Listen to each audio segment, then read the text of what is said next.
In today's video, I'll show you 4 different chipping techniques you can use to give your miniatures and props a worn and used look. Welcome to the Geeky Workbench!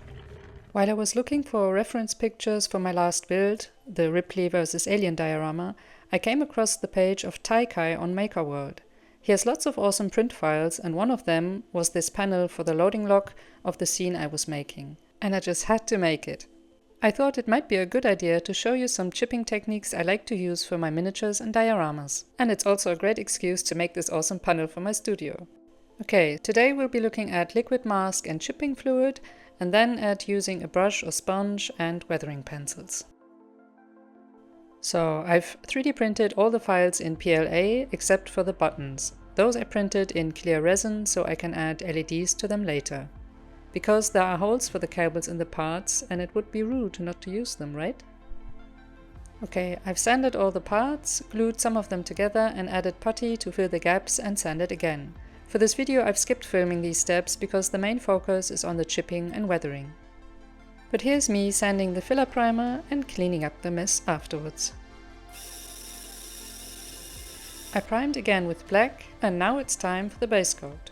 For 2 of the techniques I'm showing, the base coat should be the color you want to show beneath your top layer, in this case metal. Once the base coat is dry, we can add the chipping fluid and liquid mask. I'll try to keep them mostly separate on this panel to show possible differences. On the lower part I'll add liquid mask, and on the top part I'll add the chipping fluid. Starting with the liquid mask, I apply it with a brush to the areas where I want the metal to be visible later. And while that dries, I can apply the chipping fluid to the top part. You can do it with a brush, but I'll do it with the airbrush this time. Once the 2 or 3 coats of the chipping fluid have dried, you apply the top layer of paint. In this case, the panel is black for the main part and red for the keyboard part. This panel is a little bit too big for my spray booth, but it'll have to do.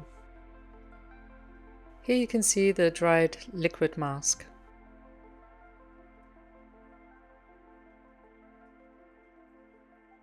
Now that the paint is dry, we could start with the part with a liquid mask. You basically just rub off the mask with your fingers or a tool and the base coat becomes visible. I've seen someone use salt instead of this liquid mask and it looked great too. So that might be a really budget-friendly option. Also, I remember there was a children's nail polish when I was a kid, and that went all rubbery when it was dry and you could just rub it off just like this liquid mask. Maybe I should check if there still is something like that today. It might be cheaper. Now we can turn to the area with the chipping fluid. For this to activate, we just need to dampen the area a little, and then by using a tool like a brush, toothpick or rough sponge, you can add your scratches and rub off the paint where you like. And this technique is basically the same as the hairspray technique, where you use hairspray as the chipping fluid. Also a really budget-friendly option. I haven't tried it yet because I don't like the smell and stickiness of hairspray, but I think it's good to mention it.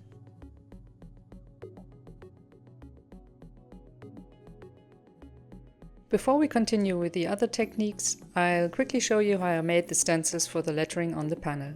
I created the designs in Illustrator and used a Cricut to cut the vinyl. There is proper stencil film, which probably is much better for this, but that's what I had at home. The problem with using this sticker vinyl as a masking film is that the adhesive is very strong, and in some places it tore off the paint, but otherwise it worked very well.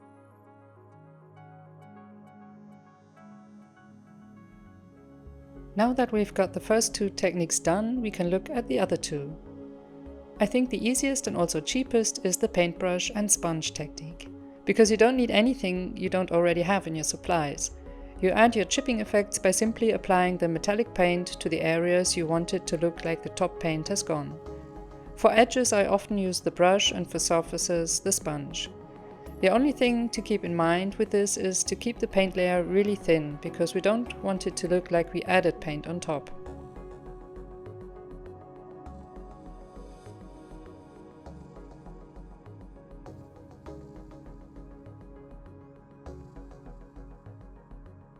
For edges I also love to use the gunmetal weathering pencil from AK. It's really easy to use and it has a great shine to it as well.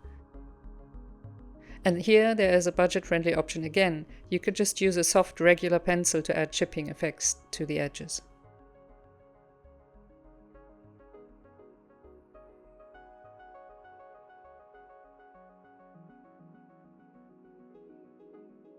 The chipping part is done. Now I just need to add the buttons with a little bit of force.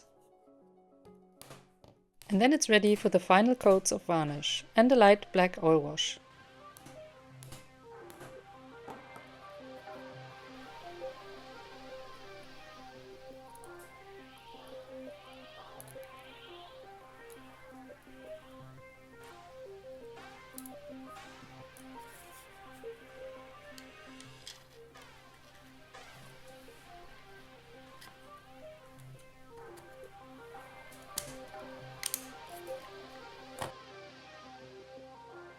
If you found any of this helpful, please leave a like. That helps this channel a lot. Okay, here's the finished Airlock panel. Thank you so much for watching. See you in the next one.